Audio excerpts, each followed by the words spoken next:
What would you do to get your kids to read? I've tried pleading. I've tried candy. Food, TV. Letting him stay up late. It was heavy negotiations. We even had to have a contract.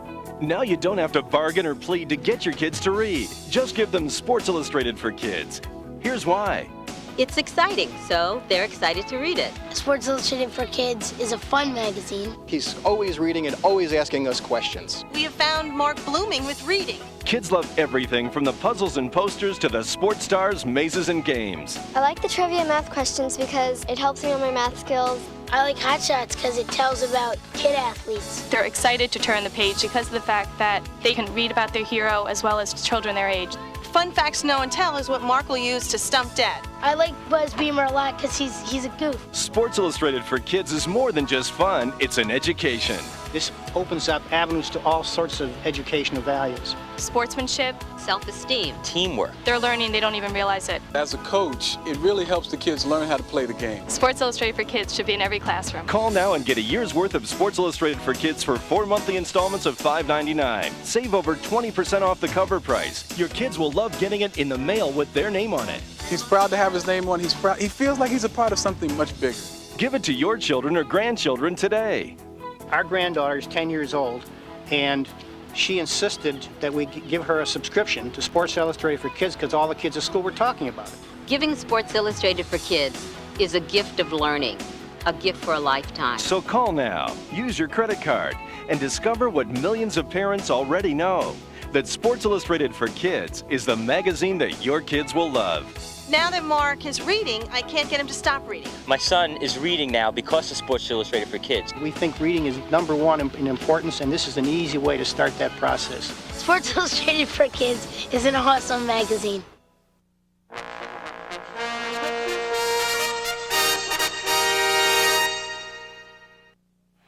Scott Case has played a whale of a game today, putting the hits on. Out of the shotgun and 4 wide receivers again against the Cowboy nickel with Bates in the middle. Here's a pass in the flat, picked up by the Cowboys. Larry Brown may score at the 30. The Dallas Cowboys have won 3 Super Bowls in 4 years. Will 1996 bring yet another Vince Lombardi trophy? 29 other NFL teams are out to stop them. The National Football League. No other professional sport has such compelling appeal. Witness the artistry.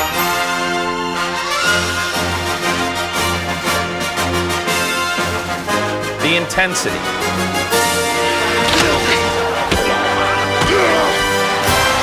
The spectacle. Marcus Allen dives over for the touchdown for Kansas City. His 100th career rushing touchdown. Move over, James Lofton. You've just been passed by Jerry Rice in the record book. And Dan Marino has the granddaddy of them all now. Most touchdown passes ever. It's America's autumn ritual, stirring up passions that only a hometown fan can understand.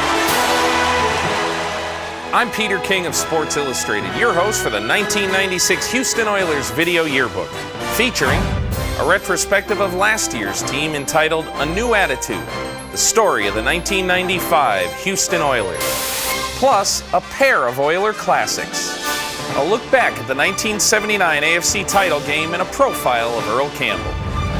How do today's Oilers stack up against the competition? Let's take a look at the 1996 Houston Oilers Video Yearbook.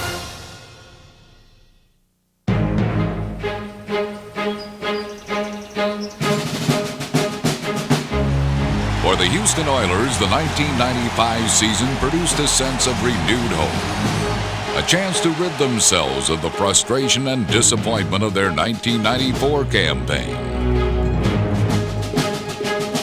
The Oilers made significant improvements by winning 7 games and finishing at a level few expected them to reach. Determined to improve, the 1995 Houston Oilers were a team with a new attitude.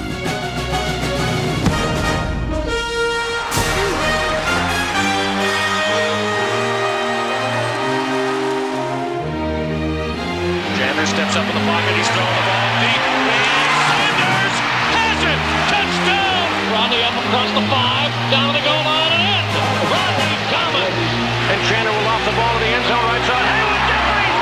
Touchdown! What a run by Thomas that time. That's what we're expecting with Rodney Thomas. Travis makes a big play, you make a big play, you're making key blocks.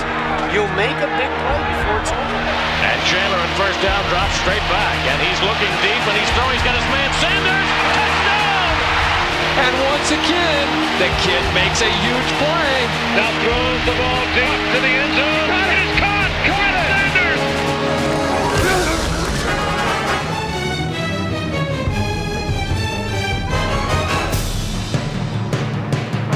Got a tackle! Squeeze your eyeballs out! Come on now, let's go!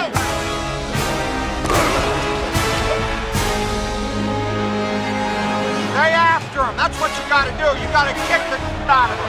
Are you listening to me?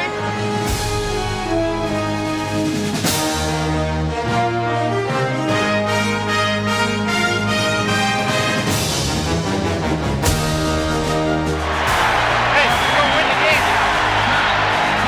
McNair is back on second down. Oh, he's got it. The ball wide open. Sanders at the 10, at the 5.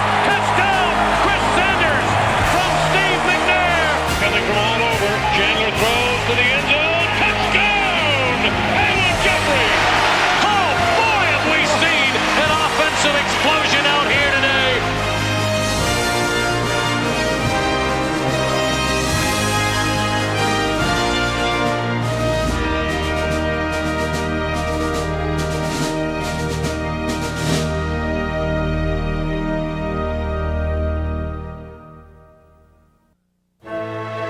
New season 95.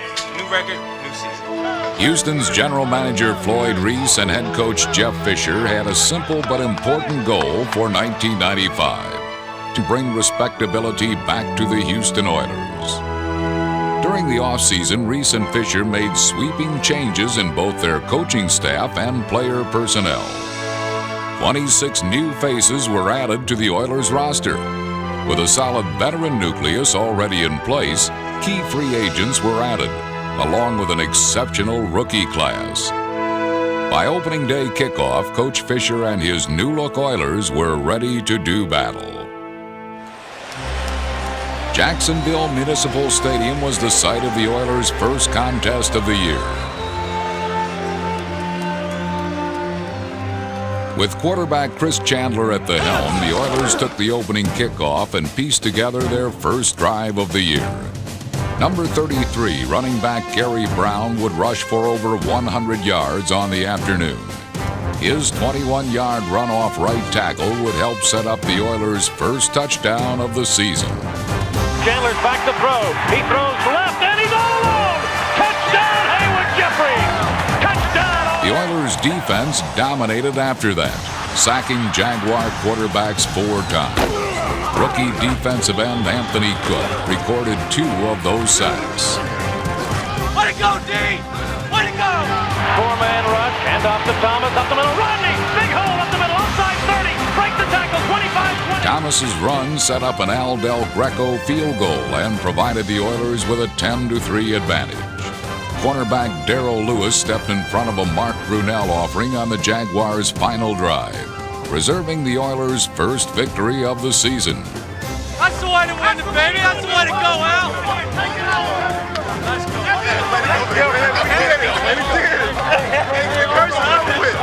After only 2 wins last year, the Oilers were leaving their past behind and had good reason to be optimistic about their season. In an emotional locker room afterwards, Anthony Cook, whose brother had died 4 days earlier, earned a game ball honor from head coach Jeff Fisher. Anthony Cook, where are you? Come on up there. Hold up, listen up. Hold up, Anthony. I got 2 brothers myself, okay? I know what you went through this week. I want you to take this ball home and give it to your mom and tell your mom that our prayers were with her and your family. Congratulations. Good job. Same prayer, guys. Come on, down. In Week 4, the Oilers' special team unit, led by number 55 John Henry Mills, set the tone for the game, letting the Bengals know they would be in for a long afternoon. The offense demonstrated its explosiveness as the Oilers sought to snap a 2-game losing streak. In an incredible display of offensive firepower, number 12 quarterback Chris Chandler had a career day, completing 23 of 26 passes for 352 yards and 4 touchdowns. 2 seconds, and he just does get the snap off. Goes back, throws down the right sideline, man open. It is complete at the 10, 5, touchdown! Chandler's aerial heroics provided an exclamation point to the Oilers' scoring frenzy when he hit number 81, rookie wide receiver Chris Sanders, for another long bomb.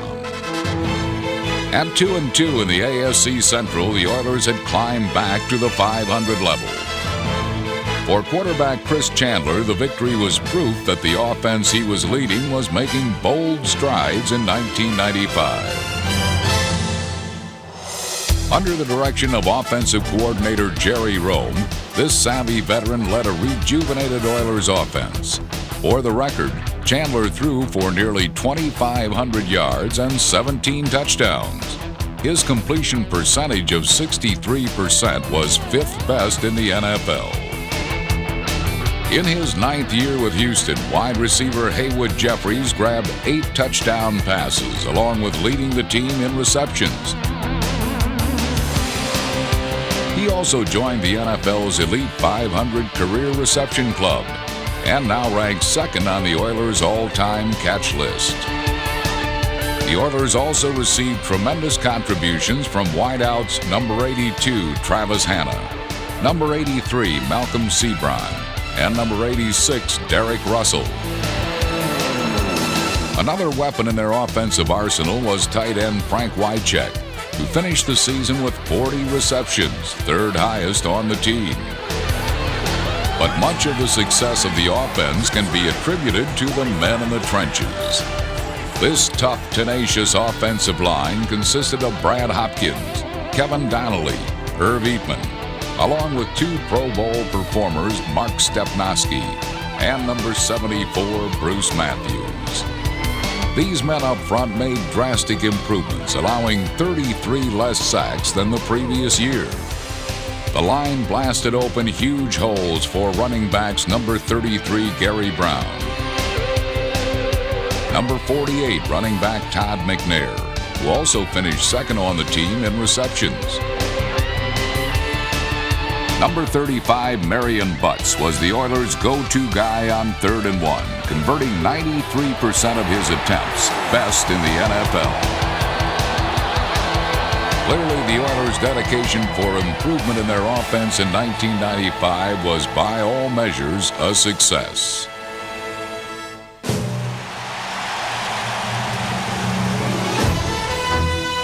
After suffering through 3 consecutive losses by a combined total of 10 points, the Oilers were ready to plow through any obstacle in their path. Tailback Marion Butts, he'll get the call to the left side, has the first down, and has the touchdown! Against Tampa Bay in Week 9, the Oilers' game plan called for a ground attack. Number 20, running back Rodney Thomas, carried the load with 87 yards rushing. Kicker Al Del Greco contributed by chipping in with 4 field goals. But the real story of the game was defense. Tampa Bay's offense would be no match for Houston's blitzing style. The Oilers ravaged Tampa Bay blockers and stormed in for 3 sacks, limiting the Bucs to a mere 155 yards of total offense. Number 28, cornerback Chris Dishman's 2nd interception was a fitting end to the Oilers' 19-7 triumph. Houston's defense had come up with big plays all day, just like they had done all season long. Houston's defense finished the season ranked 5th overall in the NFL. Anchoring the defensive line for the Oilers was number 90, Kenny Davidson, number 92, Henry Ford, and number 94, Glenn Montgomery. Number 79, Ray Childress, had another stellar year until an injury cut short his season. Number 78, Anthony Cook, was one of only 2 rookies to lead his team in sacks. Fellow rookie number 96, Gary Walker, was a dominating force up the middle. Replacing an injured Al Smith in the heart of the Oilers' 46 defense was number 56 Michael Barrow. A relentless competitor, Barrow finished second on the team in tackles. What Barrow failed to conquer, linebacker number 58 Joe Bowden finished with ferocity. Bowden led the team in forced fumbles with a career-high 4. The Oilers' linebacking unit was among the toughest in the NFL, but the Oilers' secondary was ranked with the best. They featured 2 Pro Bowl selections with number 23 Blaine Bishop and number 29 Darrell Lewis. Lewis also tied an Oiler record with a 98-yard interception return for a touchdown. Sideline goes Lewis to the midfield stripe. He may take it all the way. Darrell Lewis will take it all the way. What a play by D. Lewis once again. Strong safety Blaine Bishop was the leading tackler for the Oilers in '95. In addition to topping the team in tackles, Bishop also paced them in fumble recoveries. With 3 interceptions on the year, number 28 cornerback Chris Dishman helped make the Oilers' defense the league's 3rd toughest to pass against in the NFL.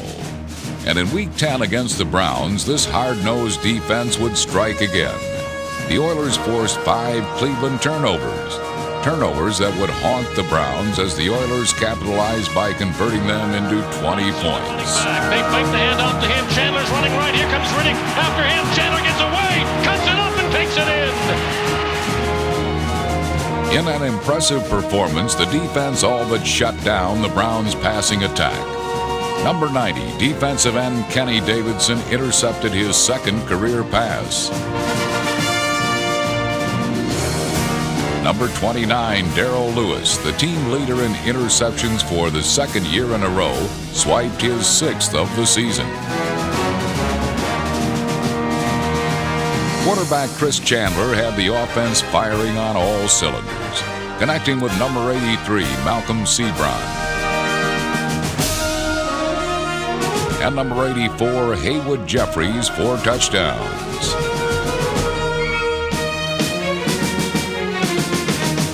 Rookie running back Rodney Thomas had his first 100-yard rushing performance of the season, carrying the ball 17 times for 108 yards. Safety Blaine Bishop finished the Browns off with the Oilers' 3rd interception of the day. Oilers rush a bunch. It is intercepted far side by Bishop. Bishop down the left sideline. And he gas left in that tank. 20, 15, 10. Touchdown, Blaine Bishop. And the Houston Oilers. The Oilers upset the Browns 37-10, and afterwards the team dedicated their victory to Bill Mojo Lackey, an equipment assistant who had passed away just days earlier. We lost a guy today, or this week, we lost a guy that touched all of our lives. A guy that I'm going to remember for the rest of my life. You guys won this game today. This is Mojo, Bill Lackey. I'm going to give this ball to her.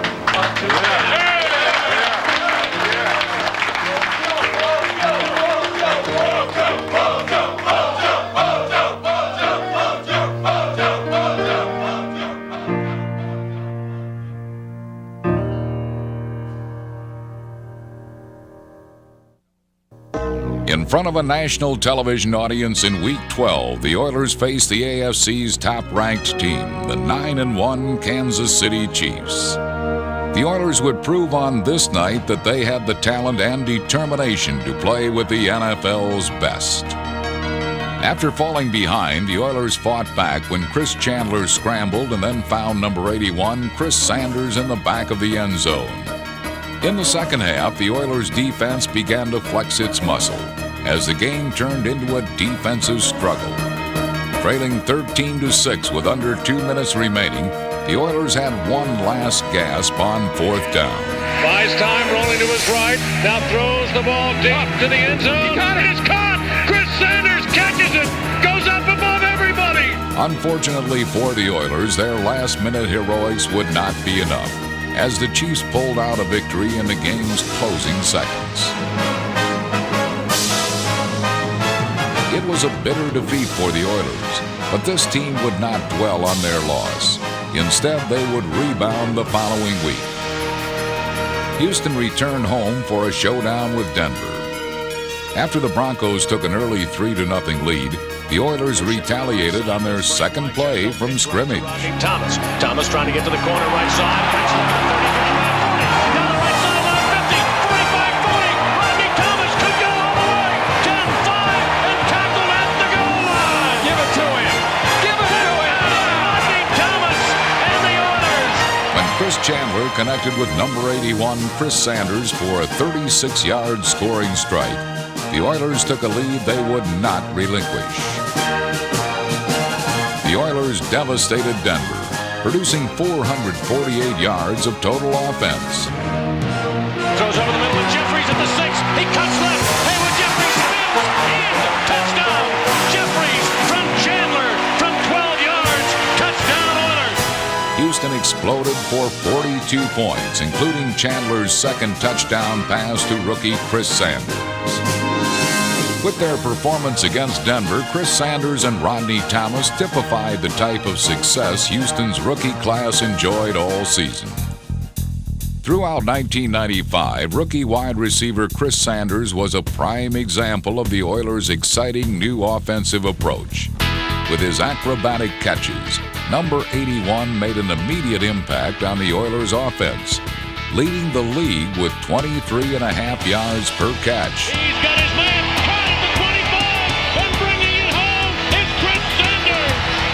With exceptional speed, Sanders became the Oilers' deep threat, catching a team-high 9 touchdown passes. Chris Sanders looks to be well on his way to becoming one of the premier receivers in the NFL. Another rookie who became a dominant force on offense in '95 was running back Rodney Thomas. Number 20 possesses breakaway speed and the ability to score from anywhere on the field. Thomas rushed for nearly 1,000 yards, leading the Oilers in just his first season.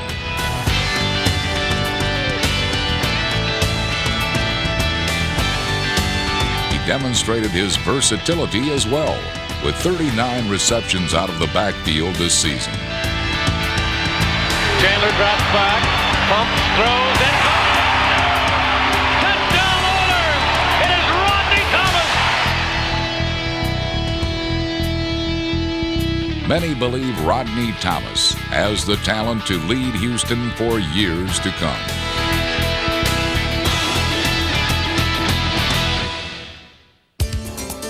In 1995, the Oilers' special teams were led by number 3, kicker Al Del Greco, who connected on 27 of 31 attempts.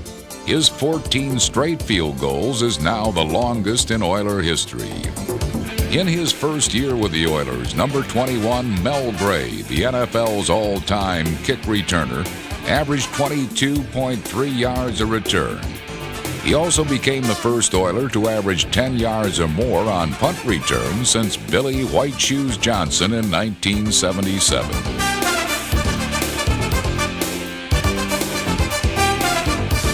Number 16, Rich Camarillo, became just the 6th player in NFL history to record 1,000 career punts. Racing under Camarillo's booming punts were number 55, John Henry Mills, Tomer Barnes, Odie Harris, and rookie Torrey Hunter. Another player whose stars shined bright for the Oilers in 1995 was rookie quarterback Steve McNair. Against the Jets in Week 16, McNair did what few rookie quarterbacks do, produced a victory in his first start. Jeffries at the 10, at the 5, and touchdown! McNair to Jeffries, touchdown Oilers!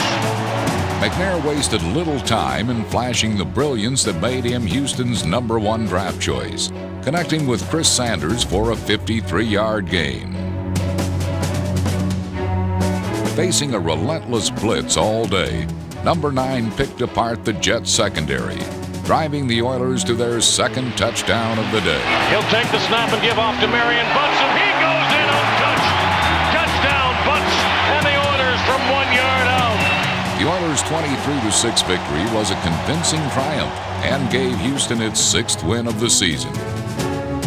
In the season finale, Houston turned Rich Stadium in Buffalo into their personal winter wonderland. The Oilers would simply dominate the playoff-bound Bills. A first-period safety by rookie defensive end Anthony Cook, number 78, gave the Oilers an early lead. Houston's defense squashed the Bills' ground game, holding them to 76 yards rushing. Number 24, Steve Jackson, swarmed to the ball, collecting one of the Oilers' 5 sacks. As imposing as the defense was, the offense was just as effective. McNair gave the Oilers a glimpse of what the future holds, winning his second straight game as a starter.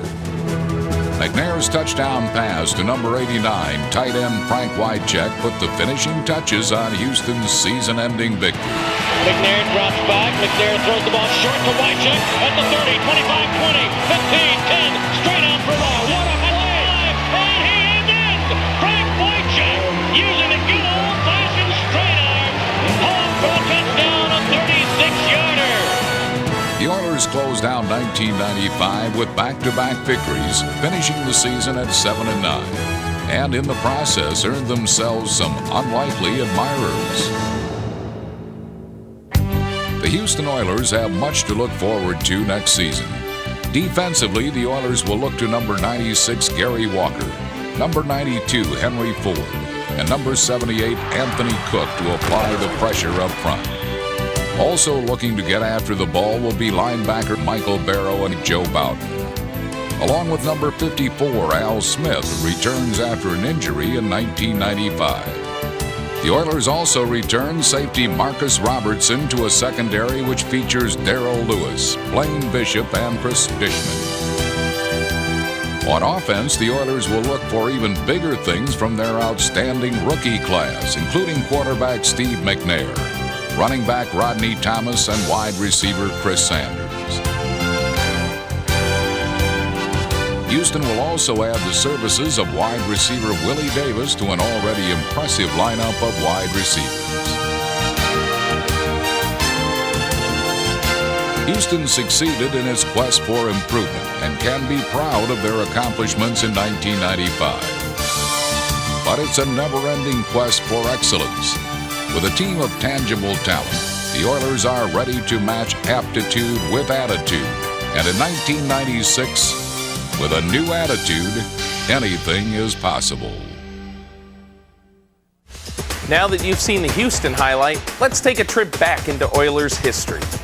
First, we'll look back at the 1979 AFC Championship game, in which a controversial call kept Mike Renfro from scoring a tying touchdown. Following the 79 championship game, we'll profile the greatest running back in Oiler history, Earl Campbell. No NFL rivalry may ever quite duplicate the curious love-hate relationship between the Steelers and Oilers of the late 1970s. The team that I always was the sorest, like Monday morning when I got up, that I felt the sorest, was always the game after we played the Houston Oilers. That was always a very physical game. They were hard to beat. They were as much like the Steelers as the Raiders were. A real tough physical football team, but they also represented everything about football that I liked. Love Terry Bradshaw, my kind of guy. Country, not real smart, but a great player. He's kind of like Earl and Dan, and he's like one of our kids. But our players and their players got along really well, other than when the game was going on. In fact, one year we knocked Cincinnati out of it, and Pittsburgh got in it. Otherwise, we wouldn't have beat Cincinnati the last game of the year. They wouldn't have gotten in the playoffs. And then after the season, they sent all the players and all the coaches a briefcase. It wasn't full of money, though. Pittsburgh wasn't as friendly when dismantling Houston for the conference crown. But in the '79 rematch, the Oilers proved a much tougher foe. As Bradshaw calls the signals and drops back for the Pittsburgh Steelers. They can't get to him. He fires the pass, intercepted at the 25, back over the 30, the 35, the 40. Here they come. It's Vernon Perry with the ball, the 50, the 40, the 30. He's down to the Pittsburgh 20, the 15, the 10. He's going all the way for a Houston touchdown. Vernon Perry But the Steelers bounced back and took a 17-10 lead on the strength of 2 touchdown passes. Bradshaw with plenty of time, lets it go down the middle. Touchdown, Pittsburgh. Listen to this crowd. Look at those terrible calves flying, you betcha. Late in the third quarter, the Steeler lead was still only a touchdown when Houston mounted an impressive drive. It centered almost entirely around their crafty possession receiver, Mike Renfro, number 82. I think on the next play we threw long, and as the ball was going over my head, Mel Blunt sort of ran over the back of my heels, and I did a little acting job and got a pass interference call. The next play, I caught a little 15-yard in pattern, and looking back on it, I was a pretty tired football player by then, being sort of the vocal point of the drive. When Dan called my number one last time, we were trying to hit the fade, a little quick fade. We just take 2 steps back and let the ball fly, and it's a timing pass. And it was a one-on-one situation, and I felt that he was the best possession guy at that particular moment to catch the ball, and he made a great catch. Clearly came down in possession and with his both feet in bounds. Unfortunately, they ruled it a non-catch, and that kind of killed our momentum and ended the game. And I came up and saw a starry-eyed referee who we looked eye to eye for a few seconds, and I saw the blank expression on Mr. Orr's face. He just didn't make a call. We didn't have the cameras and the slow-mo and the instant replay and all that stuff, but from on the sidelines, you couldn't see it. It was too quick, too close. But when they slowed it down now and you could see it, yeah, he was in by like 4 inches. So, yeah, he caught it. It was a touchdown. What are you gonna do? I spoke with Jim Tunney, who made that call, or I think a week later, when he said that he felt that he caught the ball. And I said, well, that's a week later and $1 short, but I know it would have put us back in the game.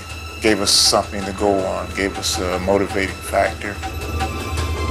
Houston left the field thinking that they should have won it because of controversy, and that cast shadow doubt on the game. I'm a sportsman. I've always been a sportsman. I like to compete. I don't want to have any unfair advantage. Give them the touchdown. We'll still beat your tail. A pair of late scores sent the Steelers to their 4th Super Bowl. But even more significant was the game's impact on the future of the NFL. It did bring to us the realization that it's too much to ask a man on the field who might not be in exactly the right place to make a call on something that we have a hard time making a call on when you look at it on instant replay. So that when the instant replay issue came up, that was one of the prime examples. Involved in the play, you'd think maybe my opinion would be different, but it's a human game. I like to see it refereed by the humans, and certainly we're all going to make mistakes. We still had to overcome a great, great football team, and I'm not so sure that we would have defeated them anyway. You just could not tackle him with a hand or an arm now. You can forget that. In fact, you couldn't tackle him with a shoulder a lot of times, unless you had 2 or 3 sets of shoulders. He'd break into the open, he'd look somebody up to run over rather than look somebody up to dodge. I knew what was going to happen, and they knew what was going to happen. And they knew that if it wasn't like 6 of them, or 4 or 5 maybe, he's going to go because he ain't going to quit. Kind of girlish for one guy to tackle me. I mean, I wanted to have a bunch of them. Earl Campbell proved what an irresistible force does to immovable objects.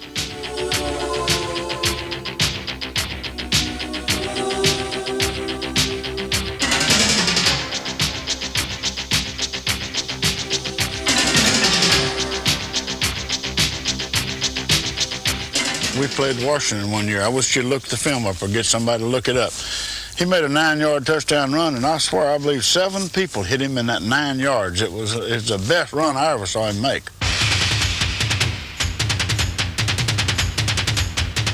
Picking the best Campbell collision was like choosing the best Mike Tyson knockout. Was it butting heads with the Raiders' Jack Tatum?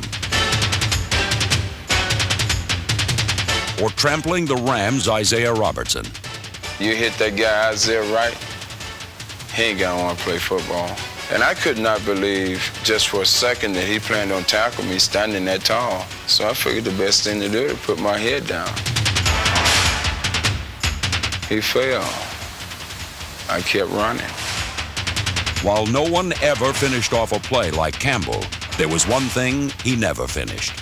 Hell, I don't believe he ever finished a mile run, but I've never seen a football field a mile long, so it didn't bother me. On 4th and a mile, we wasn't going to give him the ball. Campbell gained over 5 miles during his career, a grueling body of road work that produced admirers of his stamina. He was just a great player and had a huge heart. Control the game on my offense and eat up 4 or 5 minutes of the clock and carry the ball 10, 15 times in a row, and the 15th time would be just as hard as the first. It was his 38th carry of the ball game, and we were ahead. All we wanted to do is make a first down and run the clock out. And we gave him a routine pitch out, and he went around the end and ran 89 yards with all the secondary people chasing him. And they're fast kids, but they couldn't catch him. At the 50, he may go. He ran 89 yards on the 38th carry of the ball game. That gives you an idea of his stamina. At the 10, at the 5, touchdown.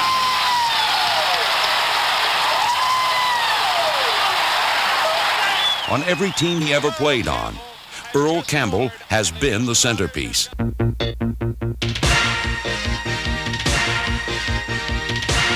Earl Campbell was to power running what the wrecking ball was to demolition.